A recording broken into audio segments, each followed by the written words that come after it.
Vows with a wedding photographer based in San Diego. Today's video is going to be all about the ceremony on one, how to make it a little bit more original and unique, and then two, all the things that affect your ceremony photos. This video was requested by Rita on Instagram. Thank you so much for this. She asked a lot of really great questions that I have kind of compiled my answers to. Might be a little bit of a longer video, but I think it'll be really helpful for you guys. So I first want to say that when it comes to having a ceremony that is less generic and a little bit more original, there is nothing wrong with being generic and unoriginal and more traditional. That's the first thing I want to say. So when I say original and more kind of unique, that does not equate to the word better. It is just different. So please do not feel upset if you want your ceremony to be more traditional, or if you want to do some of the things that I'm saying that you shouldn't do if you want it to be more unique. Okay, you can kind of pick and choose, but this is supposed to just give you guys ideas if you're wanting to change things up a bit. So first I want to say that it is kind of hard to make a ceremony be more original because it is a very rehearsed order of events type thing. So in itself, it is not very original unless you just want to throw everything out of the box and do something completely different. And if you're doing that, that is so great and creative, and I'm so happy that you have the ways to make it completely different. I would love to photograph it. Please call me. The way I'm going to approach this is sort of in the order of things that the ceremony would usually have. So the first thing is the song that you're walking down the aisle to. Now, when it comes to that, I would say maybe avoid really trendy songs, maybe avoid top 40 if you're wanting it to be more original. Maybe choose a song that's not a very well-known song or something that's a little bit older that has meaning to you guys, something that is more special to you or something you guys really enjoy. Now, if that happens to be something that is a more frequently played song, that's fine. I think as long as it has meaning to you, that it is going to be a little bit more original in the first place. Now, for the bridesmaids and groomsmen walking down the aisle, one thing that I think that could be a little bit different is if instead of having all of the groomsmen come out and then the bridesmaids walking down the aisle one after the other, you could have the groomsmen and the bridesmaids walk in together in pairs. That's usually done for the recessional, so the end of the wedding walk down the aisle, but you could also do it for the one at the beginning for the processional. Now, not only is that something a little bit more unique because it's not really done that often, it also saves you time. If you're wanting to make your ceremony a little bit shorter, having people walk in groups is going to be faster than if they're all coming down and the girls are coming down. So it's going to speed things up a little bit for you. If you guys have a dog or dogs, have them walk down the aisle if it's possible to have them at the wedding. I have an entire video I will link up here all about having pets in your wedding and engagement photos, but it's something that is really fun. So you could either have a guest walk your dog down the aisle as sort of a ring bearer flower girl situation, or you as the bride could walk the dog down the aisle. One of the best ways to make your ceremony more authentic, more original, more unique is to write your own vows. That is something that is really going to have a huge impact on the ceremony. Instead of having your officiant do some typical readings, you reading your own vows to each other is really great. Now, if that sounds scary, know that one, they don't have to be that long. You could keep them really short and sweet. And two, if you are not the best writer or if you're having trouble writing out something that flows nicely, there are services online that will help you with it. You come to them with your ideas and your general thoughts and kind of some things that you want to say, and they will help you turn it into a beautiful paragraph of excellent written vows. When it comes to the things that your officiant is reading, or even things that you have a friend or family member do a reading of, I would say skip the things that you hear all the time, like the Corinthians, love is patient, love is kind. If you want to do that, do it. I'm not saying it's bad whatsoever. I'm just saying I've heard that probably 50 out of the 80 weddings that I have photographed. There is nothing unique about it. I hate to say it, but it's really, I don't want to use the word overdone, but more like very commonly read. So if you're wanting to be less generic, skip something like that, okay? That's your best bet. Again, if you want to do it, that's great.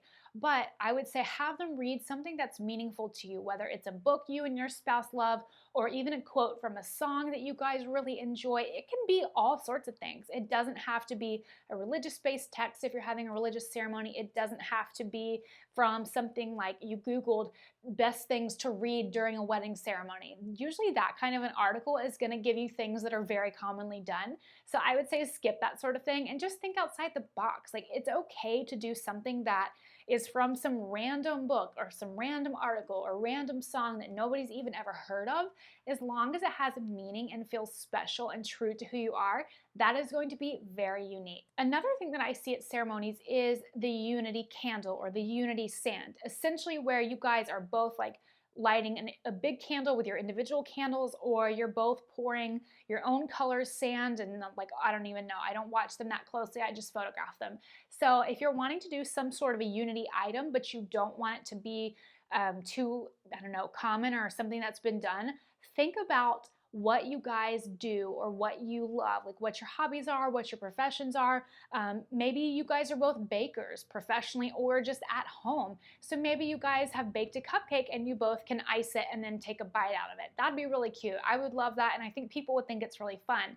Or perhaps you guys are both in the medical field, so maybe you guys can both stitch up a beautiful cloth or something like that. I don't know. You can really think outside the box on this. Or maybe you guys are both runners, so what you do is you buy a pair of little tiny baby sneakers and you guys can both lace them up together and then give those sneakers to your kid when it's born. Like, dang, that would be so freaking cute, okay? Like, that would be the best thing in the world. So think about what your hobbies are, what your professions are, if they have a big impact on your life in a positive way. Think about your history, really anything. Like, honestly, I think the more out of the box that it is, the more entertaining it is for guests, but the more special it is for you guys. So that would be something so unique. I never see anything like that. Like, I see the candle, I see the sand. Sometimes I see like a pouring of a wine glass and drinking out of it.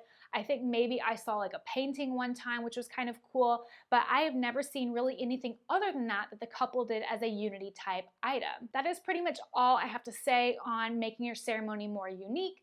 Again, making it unique doesn't mean it's better, it just means it's more authentic to who you are and it is less commonly done. Some people really care about having it be different and more like reflective of their personalities and their history. Some people want to do the very traditional. Either way is great. It's up to you guys, to each their own. Like, you do you. I have a whole video on you do you. So please, if you feel like this video has gone against what you want to do, that's not the purpose of it. The purpose of it is to give the people who do want to make it more unique some great ideas for doing so.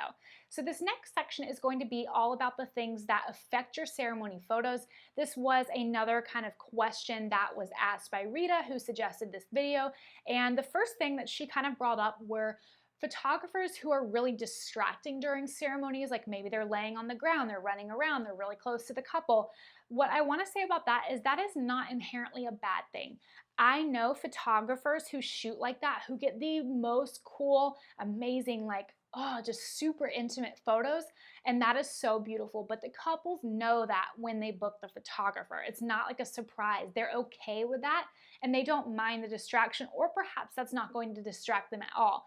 Now, if you are somebody who doesn't want that, you want your photographer a little bit less like intense during the ceremony, just know like the photos aren't going to be like super, super close unless they're zooming in.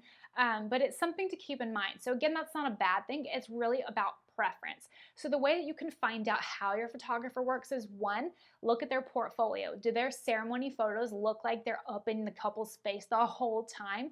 Or does it feel like they're a little bit more pulled back? Now, I would say that I like a happy medium. I don't want to just be like really far back the whole time, because then you don't capture any of that emotion. But I also do not want to be distracting. Like, of course, guests are going to notice you when you're walking around. I don't want to distract the couple too much. Like, I don't want them seeing me like running around like crazy. You know, you have to also ask your photographer about like, how do you shoot the ceremony? If this is a concern for you, ask them about it and have it be open-ended, and they'll tell you their honest answer. What I do is I will typically be at the front of the aisle, standing right next to the officiant when the people are walking down the aisle. Once the bride gets about to the second row of seats, I will move out of the way off to the side so I can capture that handoff, while my second shooter gets a really beautiful wide shot without me in the frame. And then after that, I'm kind of walking around, getting great angles. If I can go behind the couple with enough space and I won't be distracting, I'll do it. But I always use my best judgment call. I never want to feel like I'm getting too close, but I also don't want to feel like I'm not capturing the emotion enough by being too far back. Now, when it comes to the venues that are really strict and have rules on where the photographer can be, that is a different story. I personally will never break the rules that I am given from a church. And I'm going to say church because I've never had any other venue other than a church give me restrictions on where I'm allowed to be during the ceremony. So if you are getting married at a church, you need to go ahead and ask what their rules are. 9 times out of 10, they're going to have rules, and then they might be really, really strict rules. They might be rules where the photographer can only shoot from the balcony the whole ceremony. If that is the case, you must manage your expectations. You are not going to get close-up photos. You're not going to get multiple angles. You're going to get photos from the back, and maybe you're not going to have that many photos because there's only so many photos you need of the back of your heads from the same angle. So it's just something to keep in mind. If this is something that you're like, oh, I don't want that either, ask the church if there's wiggle room. You as the couple have way more power to get them to change their mind a little bit than the photographers do. If I ask, they're gonna say no. I've never had them bend the rules for me whatsoever, even though I assure them I'm really respectful, I'm very quiet, like I'm not gonna get up on the altar, like I would never do that. But some churches are going to possibly give a little bit more leeway if you ask. So you have to be the one to ask. They might say no, and if they say no, you either have to manage your expectations and know what you're going to be getting. It's not the photographer's fault. They have to do what they're told. Sometimes officiants will stop the ceremony and yell at the photographer if the photographer starts breaking the rules, which I think causes way more of a scene and distraction than the photographer themselves. But that's another story. So it's one of those things where you either have to manage your expectations or reconsider your ceremony venue if the photos are more of a priority than the building you're getting married in. If it's really just the priest or the officiant or pastor or whatever that is important to you, perhaps just have them at an outdoor venue or a different venue altogether so that you have the flexibility of having, I would say, better photos because you capture more emotions, more angles, more interesting compositions. And so that's something that you can do. If you want to stick within the building, just know what you're gonna get and you have to be okay with it. There's nothing the photographer can do about it. They're gonna do their best, but they have to work within the restrictions they are given. Now, the last thing I wanna talk about when it comes to ceremony photos is having an unplugged ceremony. Unplugged does not mean that your guests cannot take photos throughout the rest of the day. It simply means they are not allowed to have their cameras or phones out during the ceremony. I highly recommend this, and I notice a huge difference at the weddings that I photograph where my couples have had the officiant make an announcement and put out a sign, and then the weddings where they don't bother to mention it at all. What you are going to get at the weddings where you are not having unplugged is probably a bunch of photos of you walking down the aisle with hands and phones sticking out, maybe even sometimes blocking you. I have had people block the view of the bride, and there's nothing I can do about it. I can only ask them beforehand if I see that they might be an issue.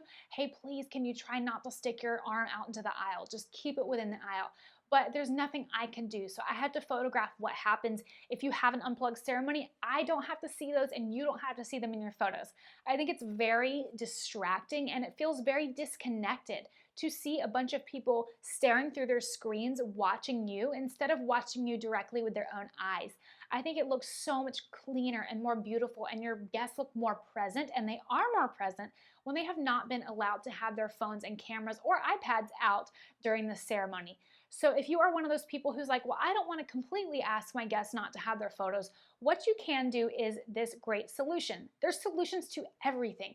It is not ever really black and white. There are always things you can do to make compromises. So one thing you can do is have your officiant say, this is an unplugged ceremony, except at one point during the ceremony, we will allow you to take photos of the couple. That works really well for the people who want an in-between. So basically the officiant says, all right, couple, turn around, face your guest. You can wave at them, smile, like whatever, so it doesn't feel awkward. And then the guests can take their photos and the officiant says, all right, we're done now, photos go back away. So that's a great way to do it. It's a really great solution to having a completely unplugged wedding versus having like a wedding where it's a free-for-all and you might have like 30 phones in the air in every single photo. So that is pretty much it for how to have a more original ceremony and all of the things that affect your ceremony photos for the most part. If you guys did enjoy this video, please be sure to leave a like and I will see you guys next time. Bye!